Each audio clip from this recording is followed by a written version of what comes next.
जय सिया राम। रामायण भाग 15 बालकांड में आप श्रवण कर रहे हैं 62वां दोहा। शिवजी ने बहुत तरह से कहकर देख लिया, किंतु जब सती किसी प्रकार भी नहीं रुकी, तब त्रिपुरारी महादेव जी ने अपने मुख्य गणों को साथ देकर उनको विदा कर दिया। भवानी जब पिता दक्ष के घर पहुंची, तब दक्ष के डर के मारे किसी ने उनकी आवभगत नहीं की। केवल एक माता भले ही आदर से मिली, बहनें बहुत मुस्कुराती हुई मिली। सादर भले ही मिली एक माता, भगनी मिली बहुत मुस्काता। सादर भले ही मिली एक माता। दक्ष ने तो उनकी कुछ कुशल तक नहीं पूछी। सती जी को देखकर उल्टे उनके सारे अंग जल उठे। तब सती ने जाकर यज्ञ देखा तो वहां कहीं शिवजी का भाग दिखाई नहीं दिया। कतहु न दीख शंभु कर भागा। तब शिवजी ने जो कहा था वह उनकी समझ में आया। स्वामी का अपमान समझकर सती का हृदय जल उठा।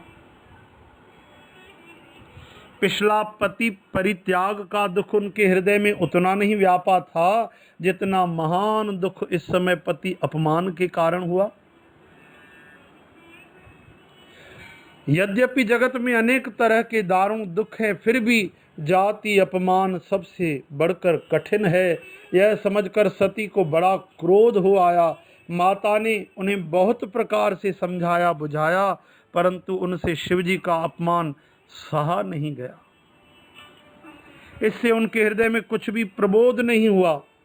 तब वे सारी सभा को हठ में भरकर डांट कर क्रोध भरे वचन बोली। मां सती क्या बोली? हे सभासदों और सब मुनीश्वरों, सुनो। जिन लोगों ने यहाँ शिवजी की निंदा की या सुनी है, उन सबको उसका फल तुरंत ही मिलेगा और मेरे पिता दक्ष भी भली भांति पछताएंगे। जहाँ संत शिवजी और लक्ष्मीपति विष्णु भगवान की निंदा सुनी जाए, वहाँ ऐसी मर्यादा है कि यदि अपना वश चले तो उस निंदा करने वाले की जीभ काट ले, और नहीं तो कान मूंद कर वहां से भाग जाए। संत शंभु श्रीपति अपबादा, सुनिए जहां तह अस मर जादा। काटिय तासु जीभ जो बसाई, श्रवण मूद नत चलिए पराई। त्रिपुर दैत्य को मारने वाले भगवान महेश्वर सारे जगत के आत्मा हैं। वे जगत पिता और सबका हित करने वाले हैं। मेरा मंद बुद्धि पिता उनकी निंदा करता है, और मेरा यह शरीर दक्ष ही के बीज से उत्पन्न है। इसलिए चंद्रमा को ललाट पर धारण करने वाले वृषकेतु शिवजी को हृदय में धारण करके मैं इस शरीर को तुरंत ही त्याग दूंगी। ऐसा कहकर सती जी ने योगाग्नि में, योग की अग्नि में अपना शरीर भस्म कर डाला। गौरी शंकर भगवान। सारी यज्ञशाला में हाहाकार मच गया। अस कही जोग अग्न तन जारा, भयों सकल मख हाहाकारा। सती का मरण सुनकर शिवजी के गण यज्ञ विध्वंस करने लगे। यज्ञ विध्वंस होते देख मुनीश्वर भृगु जी ने उनकी रक्षा की। सती मरण सुन शंभु गण लगे कर्ण मख खीस। यज्ञ विध्वंस विलोक भृगु रक्षा कीन मुनीस। सियावर रामचंद्र की जय। ये सब समाचार शिवजी को मिले, तब उन्होंने क्रोध करके वीरभद्र को भेजा। जब शिवजी को पता पड़ा, वीरभद्र क्रोध में भरकर आए। उन्होंने वहां जाकर यज्ञ विध्वंस कर डाला और सब देवताओं को यथोचित फल दिया, दंड दिया।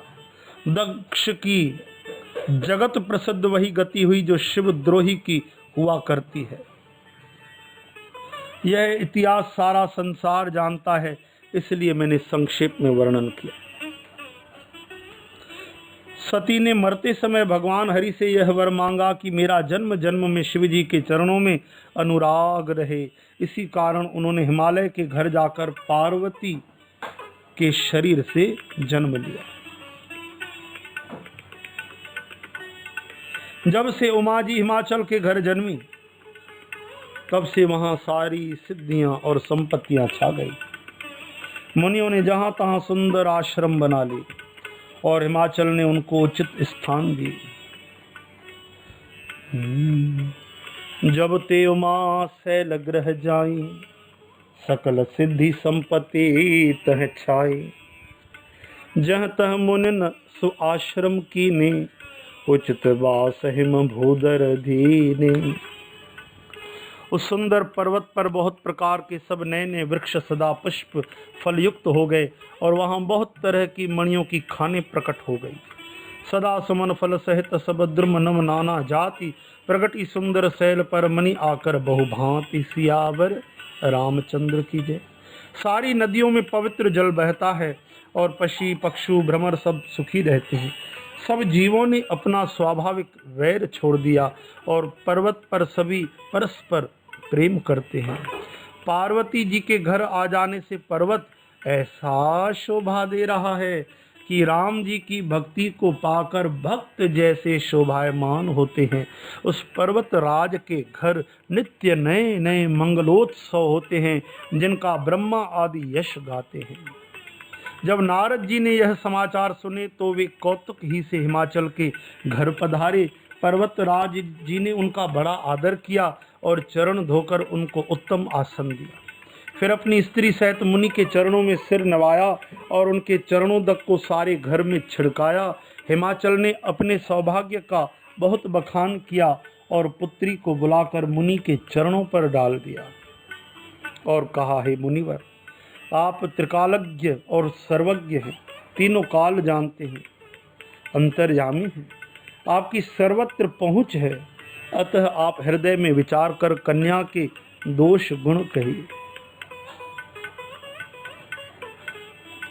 त्रिकालज्ञ सर्वज्ञ तुम, गति सर्वत्र तुम्हारी, कहो सुता के दोष गुण, मुनिवर हृदय विचार।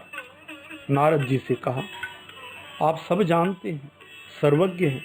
नारद मुनि जी ने हंसकर रहस्य से भरी कोमल मीठी वाणी से कहा, तुम्हारी कन्या सब गुणों की खान है। कह मुनि बेहस गूढ़ मृदुबानी, सुता तुम्हार सकल गुण खानी। सुंदर सहज सुशील सयानी, नाम उमा अंबिका भवानी। स्वभाव से ही सुंदर सुशील समझदार है। उमा, अंबिका और भवानी इनके नाम हैं। बोलो भवानी मैया की जय। कन्या सब सुलक्षणों से संपन्न है। यह अपने पति को सदा प्यारी होगी, इसका सुहाग सदा अचल रहेगा और इससे इसके माता पिता यश पाएंगे। ये सारे जगत में पूज्य होंगी और इसकी सेवा करने से कुछ भी दुर्लभ न होगा। संसार में स्त्रियां इसका नाम स्मरण करके पतिव्रत रूप तलवार की धार पर चढ़ जाएंगी। हे पर्वतराज, तुम्हारी कन्या सुलक्षणी है। अब इसमें जो दो चार अवगुण हैं उन्हें भी सुन लो। अवगुण, अवगुण है गुणहीन, मानहीन, माता पिता विहीन, उदासीन, संशयहीन अर्थात लापरवाह, योगी, जटाधारी, निष्काम हृदय, नंगा और अमंगल वेश वाला ऐसा पति इसको मिलेगा। इसके हाथ में ऐसी ही रेखा पड़ी है। जोगी जटिल अकाम मन नगन अमंगल वेश, अस स्वामी एह कह मिले परिहस्त, असी रेख सियावर रामचंद्र की जय। नारद जी महाराज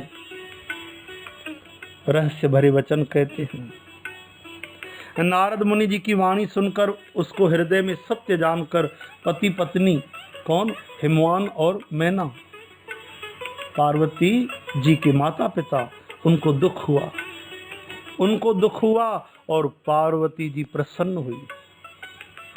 क्यों? क्योंकि वो समझ गई कि ये सब गुण मेरे भोलेनाथ जी के हैं।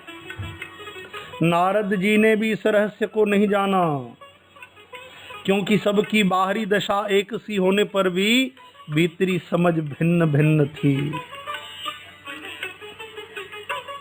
नारद जी ने भी इस रहस्य को नहीं जाना। सारी सखियां पार्वती, पर्वतराज हिमवान और मैना सभी के शरीर पुलकित थे, सभी के नेत्रों में जल भरा था। देवर्षि के वचन असत्य नहीं हो सकते, यह विचार कर पार्वती जी ने उन वचनों को हृदय में धारण कर लिया। होय न मृषा देवर्षि भाषा, उमा सो वचन हृदय धर राखा।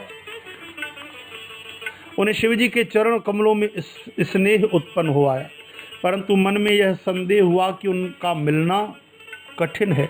अवसर ठीक न जानकर उमा ने अपने प्रेम को छिपा लिया और फिर वे सखी की गोद में जाकर बैठ गए।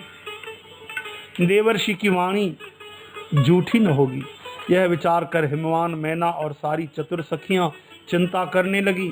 फिर हृदय में धीरज धरकर पर्वतराज ने कहा, हे नाथ, कहिए अब क्या उपाय किया जाए। मुनीश्वर ने कहा, हे हिमवान सुनो, विधाता ने ललाट पर जो कुछ लिख दिया है उसको देवता, दानव, मनुष्य, नाग और मुनि कोई भी नहीं मिटा सकते।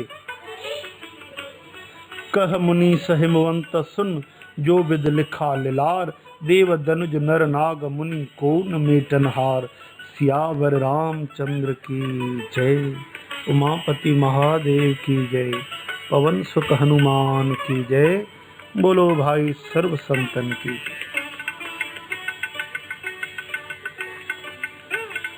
कोई भी नहीं मिटा सकते, तो भी एक उपाय मैं बताता हूं। क्या? यदि देव सहायता करें तो वह सिद्ध हो सकता है।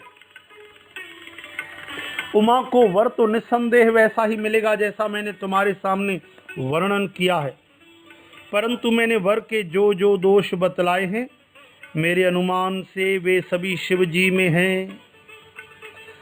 यदि शिव जी के साथ विवाह हो जाए तो दोषों को भी सब लोग गुणों के समान ही कहेंगे। जैसे विष्णु भगवान शेषनाग की शैया पर सोते हैं तो भी पंडित लोग उनको कोई दोष नहीं लगाते। सूर्य और अग्निदेव अच्छे बुरे सभी रसों का भक्षण करते हैं, परंतु उनको कोई बुरा नहीं कहता। गंगा जी में शुभ और अशुभ सभी जल बहता है, पर गंगा जी को कोई अपवित्र नहीं कहता। सूर्य, अग्नि और गंगा जी की तरह समर्थ को कुछ दोष नहीं लगता। समर्थ कहूँ नहीं दोष गोसाई, रवि पावक सुरसरी की नाई। यदि मूर्ख मनुष्य ज्ञान के अभिमान से इस तरह होड़ करते हैं तो वे कल्प भर के लिए नरक में पड़ते हैं। भला कहीं जीव भी ईश्वर के समान आजाद हो सकता है, स्वतंत्र हो सकता है सर्वथा? जौ अस हिसिशा करह नर जड़ विवेक अभिमान, परह कल्प भरी नरक मोह जीवक ईश समान। सियावर रामचंद्र की जय। गंगा जल से भी बनाई हुई मदिरा को जानकर संत लोग कभी उसका पान नहीं करते, पर वही गंगा जी में मिल जाने पर जैसे पवित्र हो जाती है, ईश्वर और जीव में भी वैसा ही भेद है। सुरसरी जल कृत बारुनि जाना, कबहु न संत करह तिह पाना। सुरसरी मिले सो पावन जैसे, ईस अनीस है अंतर तैसे।